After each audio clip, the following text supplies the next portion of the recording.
Hello students, मैं हूं विजय शर्मा और आज हम लोग पार्टनरशिप के retirement of a partner chapter से एक क्वेश्चन को सॉल्व करने वाले हैं जो कि एडजस्टमेंट ऑफ कैपिटल के टॉपिक से रिलेटेड है। पिछले वीडियो में हमने रिटायरमेंट चैप्टर से एक क्वेश्चन को सॉल्व किया था जिसमें हमने revaluation account, partners capital account और बैलेंस शीट बनाना सीखा था। आज का जो क्वेश्चन है वो भी पिछले क्वेश्चन के जैसा ही है लेकिन थोड़ा सा एडवांस है। तो आज के हमारे इस क्वेश्चन में जो स्पेशल बात है वो ये है कि इस टाइप के क्वेश्चन में आपको न्यू फर्म का जो कैपिटल होता है वो दे दिया गया रहता है और क्वेश्चन में बोला गया रहता है कि न्यू प्रॉफिट शेयरिंग रेशियो के हिसाब से ही कैपिटल को एडजस्ट करना है, चाहे पार्टनर्स एक्स्ट्रा कैश लेके आए या फिर कैश विड्रॉ कर ले। जब आप अपने बुक से retirement of A partner chapter के क्वेश्चन को सॉल्व करना शुरू करेंगे तो आपके पास एक टॉपिक आएगा जो कि होगा एडजस्टमेंट ऑफ कैपिटल से रिलेटेड।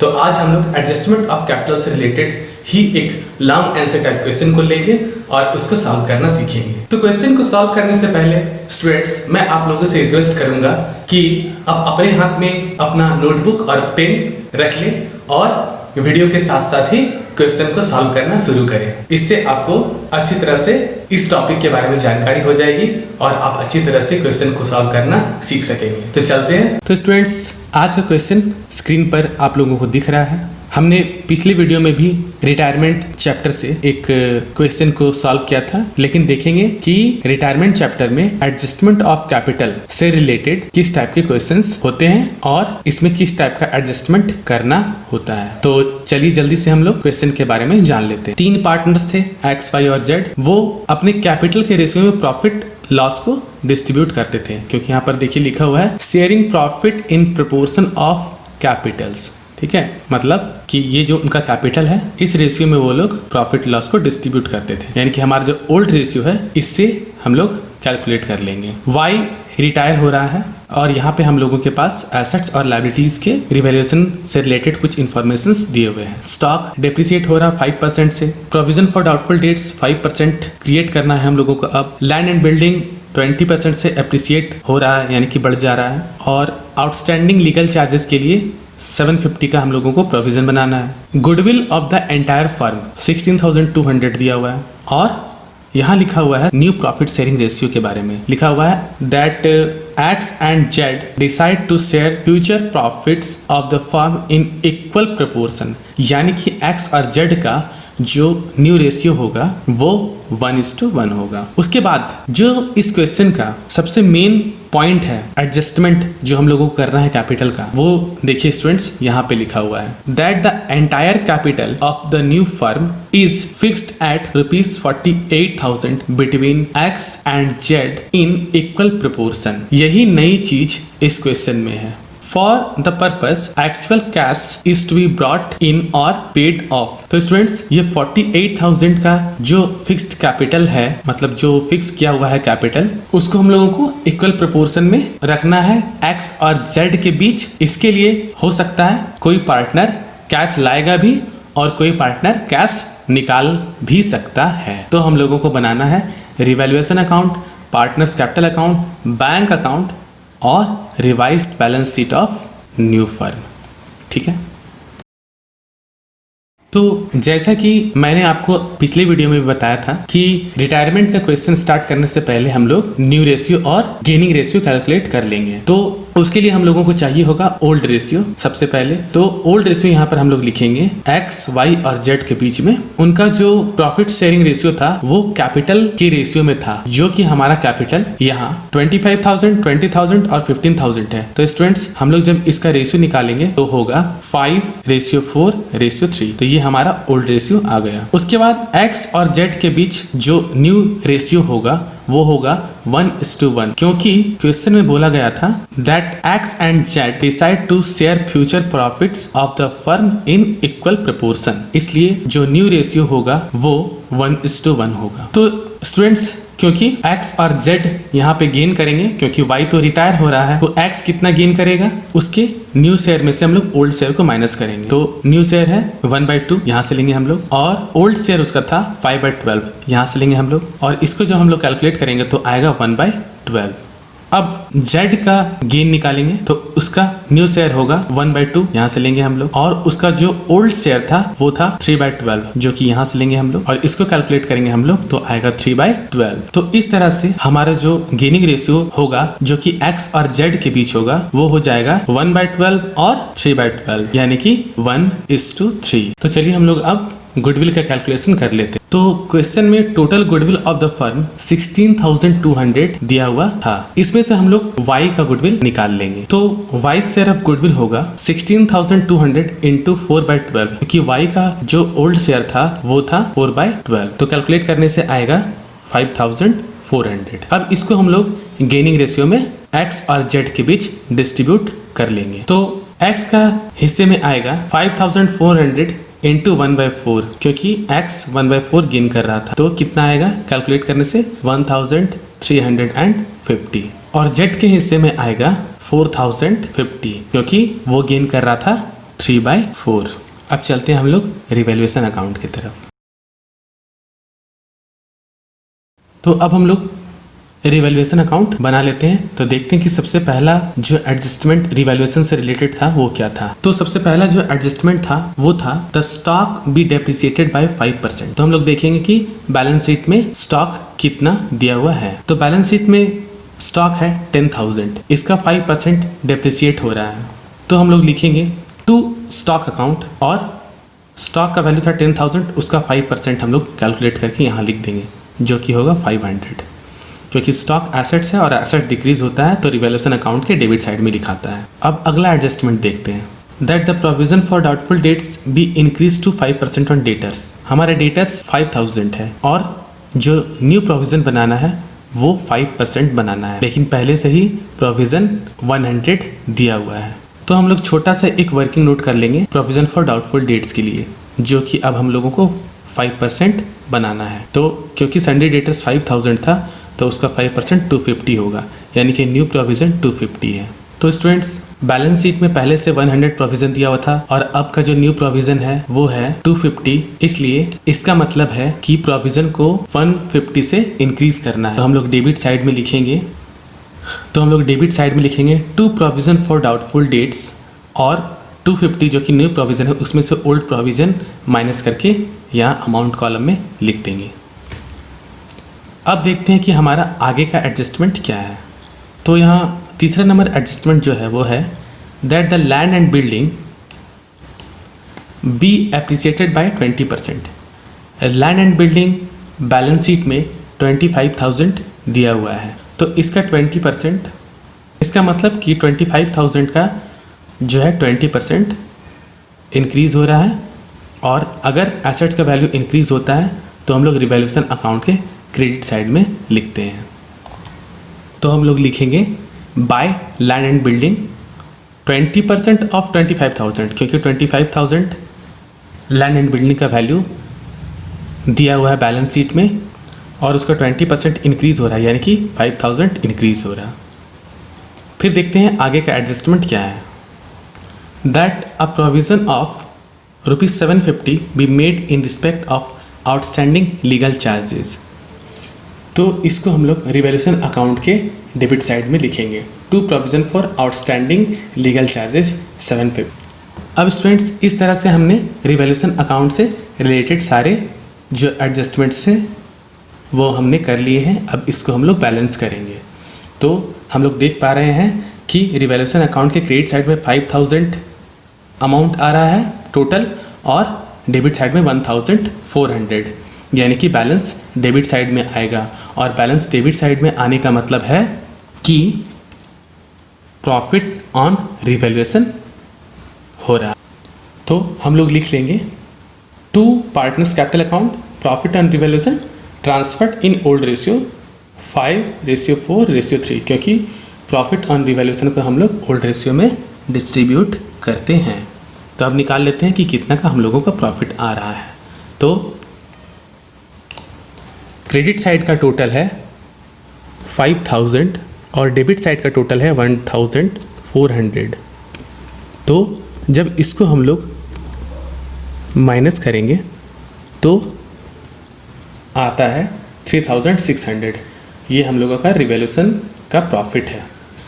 तो इस प्रॉफिट को हम लोग ओल्ड रेशियो में डिस्ट्रीब्यूट कर लेंगे।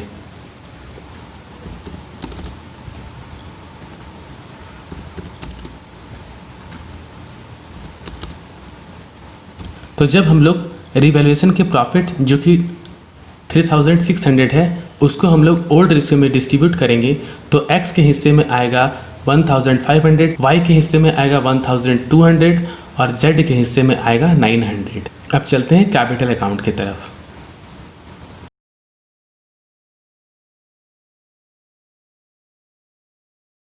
तो कैपिटल अकाउंट में सबसे पहले हम लोग जो ओल्ड बैलेंस शीट है उससे पार्टनर्स की कैपिटल लिखते हैं। x का है 25,000, y का है 20,000 और z का है 15,000। इसको हम लोग कैपिटल अकाउंट में बाय बैलेंस BD लिखेंगे और बैलेंस यहाँ पे भर देंगे। इसके बाद हम लोग इसमें गुडविल से रिलेटेड पोस्टिंग करेंगे। तो आप लोगों को पता ही है कि गुडविल से रिलेटेड पोस्टिंग करने के लिए हम लोग gaining partners capital account debit to retiring partners capital account करते हैं। तो यहाँ पर हम लोगों ने पहले ही गुडविल को डिस्ट्रीब्यूट करके रख लिया था। x के हिस्से में आ रहा 1350, z के हिस्से में आ रहा 4050। तो x और z गेनिंग पार्टनर्स है इसलिए हम लोग कैपिटल अकाउंट में लिखेंगे bye access capital account by Jades capital account, क्योंकि ये दोनों गेनिंग पार्टनर्स थे और अमाउंट जो गुडविल का डिस्ट्रीब्यूट करके आया था वो y के कॉलम में भर देंगे। और इसी से रिलेटेड एंट्री हम लोग डेबिट साइड में भी करेंगे। तो हम लोग लिखेंगे to Y's capital account, x के कॉलम में 1350 और z के कॉलम में 4050। तो ये हमारा गुडविल का जो पोस्टिंग था वो हो गया। अब स्टूडेंट्स हम लोगों का रिवैल्यूएशन अकाउंट में प्रॉफिट ऑन रिवैल्यूएशन आया था, इसको हम लोग कैपिटल अकाउंट के क्रेडिट साइड में लिखेंगे। तो यहाँ पर हम लोग लिखेंगे बाय रिवैल्यूएशन अकाउंट 1500, 1200 और 900। तो स्टूडेंट्स हम लोगों ने सारे एडजस्टमेंट्स कर दिए हैं। अब हम लोग y के कैपिटल को बैलेंस करेंगे। तो स्टूडेंट्स y के कैपिटल अकाउंट के क्रेडिट साइड का टोटल था 26,600 और डेबिट साइड में कुछ नहीं था, तो उसको हम लोग लोन अकाउंट में ट्रांसफर कर देंगे जो कि हो जाएगा 26,600। लिखेंगे टू वाइज लोन अकाउंट और ब्रैकेट में हम लोग बैलेंसिंग फिगर भी लिखेंगे क्योंकि ये जो अमाउंट आया है ये बैलेंस करके आया है। तो बैलेंसिंग फिगर लिख देना अच्छी बात होती है। तो हम लोग इसका जो y के कैपिटल का बैलेंस है वो उसको लोन अकाउंट में ट्रांसफर कर देंगे। अब स्टूडेंट्स हम लोग x और z के कैपिटल को भी बैलेंस कर लेंगे। तो x के क्रेडिट साइड का टोटल डेबिट साइड के टोटल से ज़्यादा है तो डेबिट साइड में बैलेंस आएगा और वो होगा 25,150। उसी तरह हम लोग z का भी बैलेंस कर लेंगे। तो आ गया हम लोगों का z का बैलेंस 11,850।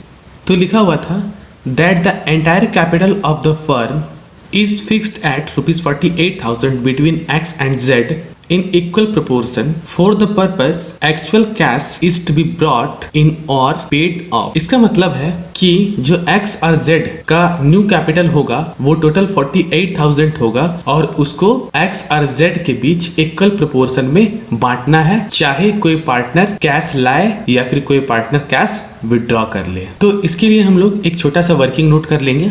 लिखेंगे total capital of the new firm 48,000 जो कि हम लोगों को क्वेश्चन में दिया हुआ है और x और z के बीच ये इक्वल बटेगा। तो x का न्यू कैपिटल होगा, लिखेंगे एक्सेस न्यू कैपिटल 48,000 इंटू 1/2 24,000 आ जाएगा और z का भी कैपिटल उसी तरह निकालेंगे 48,000 इंटू 1/2 तो उसका भी 24,000 आ जाएगा। अब इसको हम लोग कैपिटल अकाउंट में कैसे लिखते हैं चलिए देखते हैं। तो सबसे पहले तो हम लोग ये जो बैलेंस CD यहाँ पे आया है इसको हम लोग यहाँ लिखेंगे, आगे ले जाएंगे। तो लिखेंगे बाय बैलेंस BD, ये जो बैलेंस है 25,150 वो यहाँ लिख देंगे और ये Z का जो बैलेंस है 11,850 उसको यहाँ लिख देंगे Z के कॉलम में। इसको हम लोग आगे ले जाएंगे स्टूडेंट्स। अब हम लोग जो ये न्यू कैपिटल हम लोग कैलकुलेट किए हैं 24,000 X और Z का, तो इसे हम लोग ऐसे लिखेंगे टू बैलेंस CD और जो हमने कैलकुलेट करा था न्यू कैपिटल X और Z का वो यहाँ हम लोग फिल कर देंगे। इसके बाद ये तो हो गया, ये जो एडजस्टमेंट बोला गया था कि total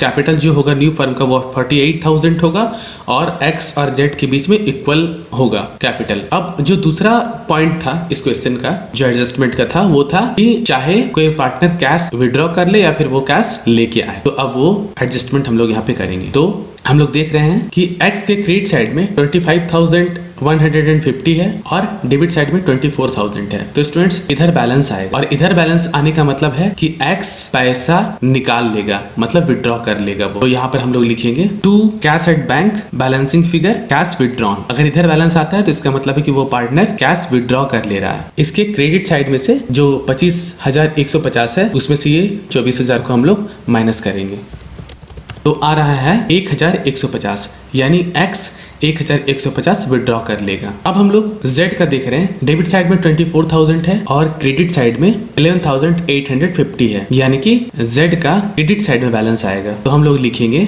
by cash at bank balancing figure cash brought in. कि क्रेडिट साइड में बैलेंस आने का मतलब है कि वो पार्टनर और उतना कैश लेकर आएगा। तो इसको कैसे कैलकुलेट करेंगे? ये जो डेबिट साइड में 24,000 है उसमें से ये 11,850 माइनस कर लेंगे तो बैलेंस आ रहा है 12,150।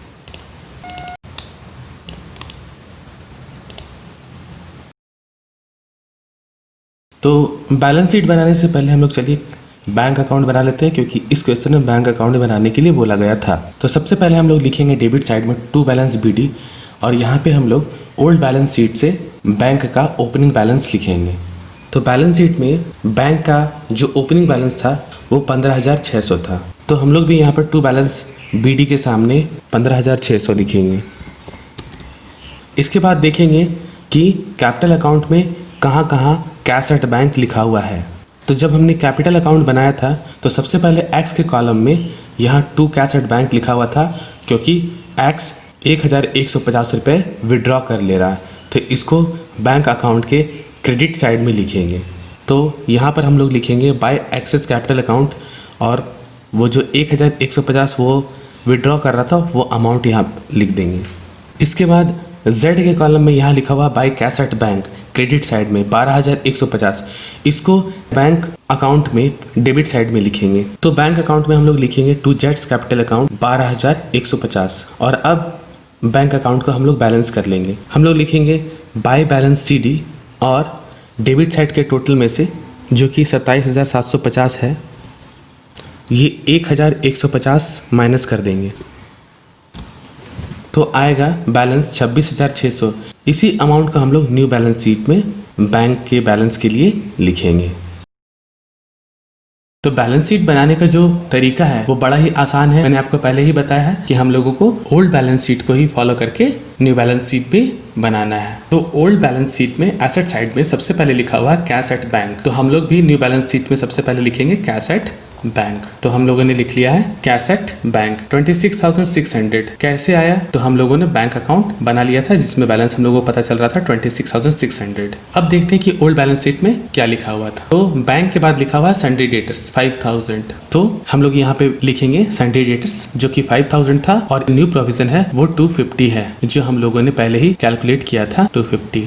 तो न्यू प्रोविजन हम लोग उसमें से माइनस कर देंगे तो आ जाएगा 4,750। तो इसके बाद ओल्ड बैलेंस शीट में लिखा हुआ था स्टॉक। तो रिवैल्यूएशन में स्टॉक से रिलेटेड एक एडजस्टमेंट था। स्टॉक 5% से डिक्रीज हो रहा था, यानी कि 500 से। तो हम लोग लिख लेंगे स्टॉक जो कि पहले 10,000 था उसमें हम लोगों को 500 माइनस करना है, क्योंकि स्टॉक 5% से डिक्रीज हो रहा था। तो आ जाएगा 9,500। अब देखते हैं कि ओल्ड बैलेंस शीट में इसके बाद क्या दिया हुआ था। तो लिखा हुआ है प्लांट एंड मशीनरी। तो हम लोग देखेंगे कि प्लांट एंड मशीनरी से रिलेटेड कोई एडजस्टमेंट था क्या। तो ओल्ड बैलेंस शीट में प्लांट एंड मशीनरी 11,500 दिया हुआ था। तो न्यू बैलेंस शीट में भी हम लोग उतना ही लिखेंगे क्योंकि इससे रिलेटेड कोई भी एडजस्टमेंट नहीं था। तो इसके बाद दिया हुआ है लैंड एंड बिल्डिंग, और लैंड एंड बिल्डिंग से रिलेटेड एक रिवैल्यूएशन एडजस्टमेंट था जो कि था लैंड एंड बिल्डिंग 5,000 से इंक्रीज हो रहा है। तो हम लोग बैलेंस शीट में लैंड एंड बिल्डिंग का जो ओल्ड वैल्यू था उसमें 5,000 ऐड करके लिखेंगे, क्योंकि 5,000 से लैंड एंड बिल्डिंग इंक्रीज हो जा रहा, तो हो जाएगा टोटल 30,000। और इस तरह से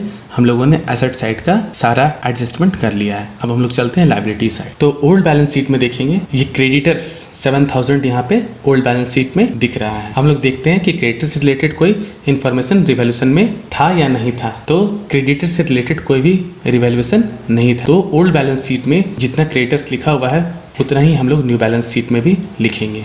तो हम लोग लिख लेंगे सन्ड्री क्रेडिटर्स 7,000। उसके बाद हम लोग देखते हैं तो एक नया एडजस्टमेंट था provision for outstanding legal charges, तो इसको भी हम लोग लायबिलिटी साइड में लिखेंगे। तो हम लोग लिखेंगे provision for outstanding legal charges, जो कि 750 था नया एडजस्टमेंट, वो यहाँ पे हम लोग लिख लेंगे। अब हम लोग वाई के लोन को लायबिलिटी साइड में लिखेंगे, जो कि 26,600 रुपया था। तो हम लोग बैलेंस शीट में वाई के लोन को लिख लेंगे, जो कि 26,600 रुपये है। अब हम लोग कैपिटल के बैलेंस को लिखेंगे।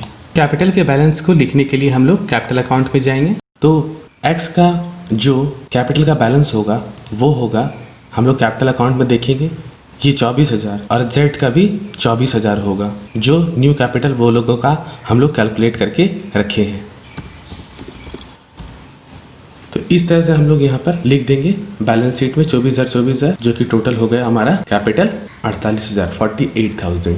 और अब हम लोगों का जो बैलेंस शीट है वो भी दोनों साइड मैच हो गया। तो स्टूडेंट्स, आशा करता हूँ कि आपने वीडियो को अच्छी तरह से देखा होगा और क्वेश्चन को सॉल्व करना अच्छी तरह से सीख लिया होगा। आपके पास चाहे कोई भी टेक्स्ट बुक हो अकाउंटेंसी की, उससे आप इस टॉपिक यानी कि एडजस्टमेंट ऑफ कैपिटल के टॉपिक के क्वेश्चन को सॉल्व करें। अगर आपको उन क्वेश्चंस में कोई डाउट होती है तो आप मुझे कमेंट सेक्शन में पूछ सकते हैं। तो मिलते हैं अगले वीडियो में।